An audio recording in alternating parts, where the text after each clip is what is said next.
کہ دیکھیے آج کل کے زمانے میں صحابہ کرام رضوان اللہ تعالی علیہم اجمعین سے بغض اور عداوت اور نفرت رکھی جاتی ہے۔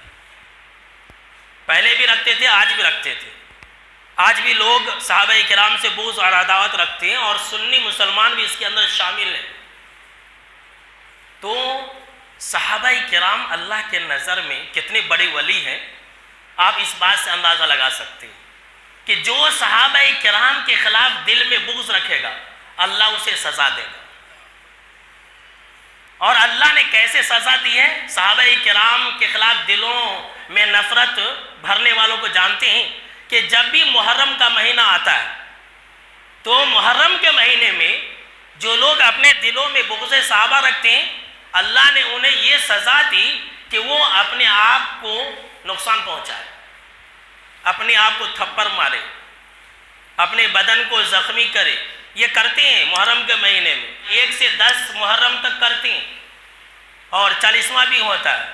زنجیر زنی کرتے ہیں بہت سارے لوگ، آپ نے دیکھا ہوگا کہ یا حسین کا نعرہ لگاتے اور اپنے بدن کو چیر لیتے، اپنے بدنوں سے اپنے جسموں سے خون بہاتے۔ ایک ویڈیو میں نے دیکھا کہ اس نے یا حسین بول کر کے اپنی ایک چھوٹی معصوم اولاد کو ذبح کر دیا تھا عراق کے اندر۔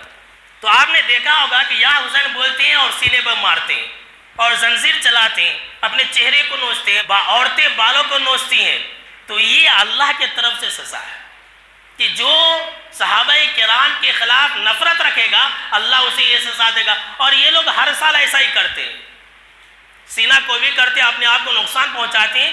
تو یہ اللہ کے طرف سے کہ اللہ نے انہیں صحابہ کرام کے خلاف بغض اور عداوت رکھنے کی وجہ سے انہیں یہ سزا دی ہے۔ یہ اللہ کے ولیوں کی سب سے بڑی کرامت ہے۔ یہ سب سے بڑی کرامت یہ ہوئی کہ ہمیشہ یہ لوگ اپنے آپ کو نقصان پہنچاتے ہیں۔ کیوں؟ اس لیے کہ یہ لوگ اللہ کے ولیوں سے دشمنی رکھتے ہیں۔ تو جو بھی اللہ کے ولیوں سے دشمنی رکھے گا وہ خود اپنا نقصان اٹھا گا، یاد رکھ لیجئے۔ اسی لیے آپ یہ کہتے ہیں کہ بھائی ہم اللہ کے کسی ولی سے دشمنی نہیں رکھتے، ہم اللہ کے ولیوں سے محبت رکھتے۔ کیوں؟ اس لیے کہ اللہ نے خود یہ کہا ہے کہ جو میرے ولیوں سے دشمنی رکھے گا کہ میرا اس کے خلاف اعلان جنگ ہے۔ اللہ اکبر، یہی ہے جنگ۔ دیکھ لیجئے کہ اللہ کس طرح سے انہیں تکلیف دیتا ہے۔